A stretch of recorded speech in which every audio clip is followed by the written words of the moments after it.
करेली में केंद्रीय गृह मंत्री अमित शाह के बयान पर बवाल। पुतला फूंकने जा रहे भीम आर्मी कार्यकर्ताओं पर पुलिस ने पुतले को डिटेक्ट करने के लिए फायर ब्रिगेड से पानी की बौछार की। इस विरोध प्रदर्शन को लेकर ताकि किसी भी प्रकार की अव्यवस्था ना हो सके, पुलिस ने प्रदर्शनकारियों को रोकने के लिए काफी कोशिश की, लेकिन भीम आर्मी के कार्यकर्ताओं ने जमकर अमित शाह मुर्दाबाद के नारे लगाए। आपको बता दें कि गृह मंत्री अमित शाह ने संविधान पर चर्चा के दौरान विपक्षी दलों पर हमला करते हुए कहा था कि अंबेडकर का जितना नाम लिया जा रहा है उतना यदि भगवान का लिया जाता तो उनकी 7 पीढ़ियों को स्वर्ग में जगह मिल जाती। इस बयान के बाद विपक्षी दलों के विरोध प्रदर्शन में तेजी आई है, जिसमें आजाद समाज पार्टी और भीम आर्मी के द्वारा केंद्रीय गृह मंत्री अमित शाह के पुतले के जूतों से रौंदा गया। शब्दों के बयानबाजी की जगह जूतों से पुतला रौंदना हमारे देश की संस्कृति भगवान के नाम पर पुरविरोध है। आपको उद्देश्य क्या है? क्या हो गया है? संसद में हमारे गृह मंत्री अमित शाह जी ने डॉक्टर भीमराव अंबेडकर जी का अपमान किया है। 18 तारीख को यह अपमान हम अंबेडकर जी को मानने वाले पूरे देश के लोग यह अपमान सहन नहीं कर सकते। डॉक्टर अंबेडकर जी ने इतना अच्छा देश का संविधान बनाया, महिलाओं को अधिकार दिए, अनुसूचित जाति, अनुसूचित जाति, पिछड़ा वर्ग, अल्पसंख्यक, मतलब हर वर्ग के लिए उन्होंने कार्य किया है। यहाँ तक कि भारत की आर्थिक उन्नति हो सके इसके लिए उन्होंने भारतीय रिजर्व बैंक की भी स्थापना की।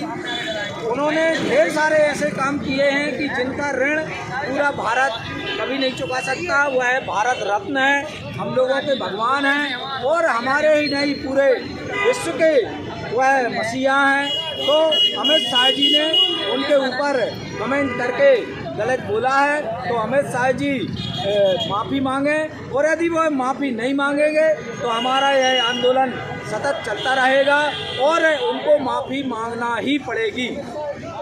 आज किस स्तर पे यहाँ प्रोग्राम कर रहे हैं?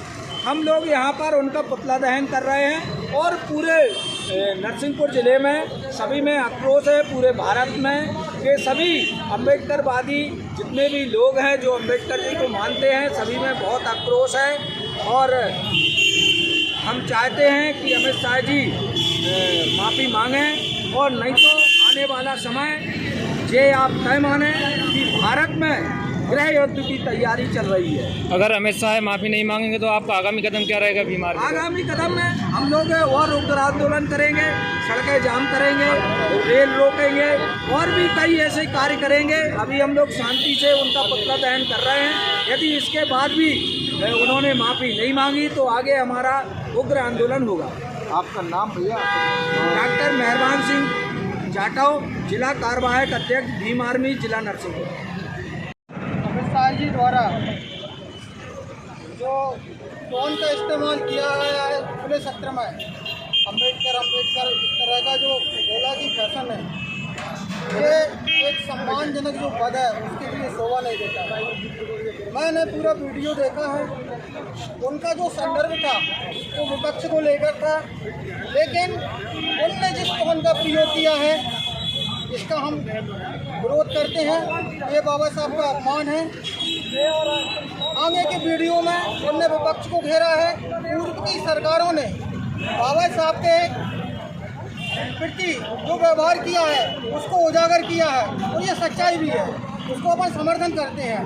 लेकिन उन्होंने जिस टोन का प्रयोग किया है अपन उसका विरोध करते हैं। उस टोन के लिए उन्हें माफ़ी मांगनी चाहिए। और पूरा देश जानता है कि जब बाबा साहब जिंदा थे उस समय संघ और जनसंघ की क्या मानसिकता रही है और बाबा साहब की एक जिंदा अर्थी निकाली थी, यह पूरा देश जानता है। उन्हें विपक्ष को घेरना है, कांग्रेस को घेरना है, उसको घेरिए। उसने जो भी गलतियाँ की हैं बाबा साहब के संबंध में उनको घेरिए, देश को बताइए। लेकिन सदन में जिस टोन का ये प्रयोग कर रहे हैं बाबा साहब को बीच में मत लाइए। बाबा साहब पूरे देश के एक आदर्श हैं, क्योंकि उन्होंने पूरे देश के लिए महिलाएं, वंचित, पिछड़ा, आदिवासी, अनुसूचित जाति, आर्थिक हर क्षेत्र में देश को कुछ न कुछ दिया है। इसलिए हमारा निवेदन है कि जो गृह मंत्री जी हैं एक सम्मानी व्यक्ति हैं, देश के सम्मानी नागरिक हैं, वो सदन में माफ़ी मांगे और वो जिस भाषा का प्रयोग कर रहे हैं उसके लिए उन्हें शर्मिंदगी महसूस होना चाहिए, यही निवेदन है। क्या नाम है आपका और किस पद पर हैं आप? तुलसीराम बौद्ध, आज़ाद समाज पार्टी, जिलाध्यक्ष नरसिंहपुर। आज किस बात को लेकर आप एकत्रित हुए हैं यहाँ? और देखिए क्या है कि 18 दिसंबर को शीतकालीन सत्र संसद में शीतकालीन सत्र के दौरान हमारे देश के गृह मंत्री द्वारा बाबा साहब पर आपत्तिजनक टिप्पणी करना, उन्हें फैशन शब्द से एक प्रकार से उनकी तुलना करना, ये हम पूरे अम्बेडकरवादियों के लिए एक घोर निंदा का शब्द है, क्योंकि बाबा साहब हम सभी के लिए एक सम्मानजनक व्यक्ति हैं और हमारे लिए ही नहीं, ये पूरे देश के लिए सम्मानजनक व्यक्ति हैं। आपको क्या लगता है कि जानबूझकर टिप्पणी की गई है? बिल्कुल, क्या है कि इनका जो एक प्रकार से इनका जो पुराना तथ्य है, जो इनके ही मुख्य पदाधिकारियों द्वारा संविधान को बदलने के संबंध में इन्होंने टिप्पणी की थी, जिस संबंध में भी हम लोगों ने ज्ञापन दिया हुआ था, लेकिन ये लोग उसको नहीं कर पाए और ये लोग चाहते थे कि हम 400 सीट आंकड़ा पार करके संविधान को बदलने का प्रयास करेंगे। जब संविधान को बदलने का प्रयास नहीं कर पाए तो इनकी बौखलाहट कहीं ना कहीं किसी न किसी तत्व में उनके वक्तव्य में दिखने लगती है और उसी को लेकर इन्होंने बाबा साहब का अपमान किया है।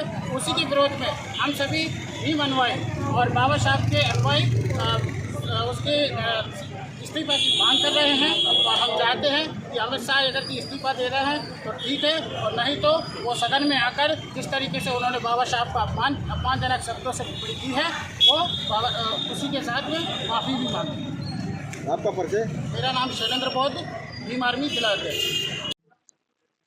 सर, आज भीम आर्मी का ब्रह्मा शहर में प्रेस हो रहा था, प्रदर्शन हुआ क्या? वो एक ज्ञापन दिया था कुछ टीका टिप्पणी को लेकर वहाँ पर डॉक्टर भीमराव अम्बेडकर के संबंध में, तो उसी संबंध में वहाँ पर कार्यक्रम था उनका, तो शांतिपूर्वक उसको पुलिस की मौजूदगी में प्रदर्शन उनका शांतिपूर्वक समाप्त हुआ।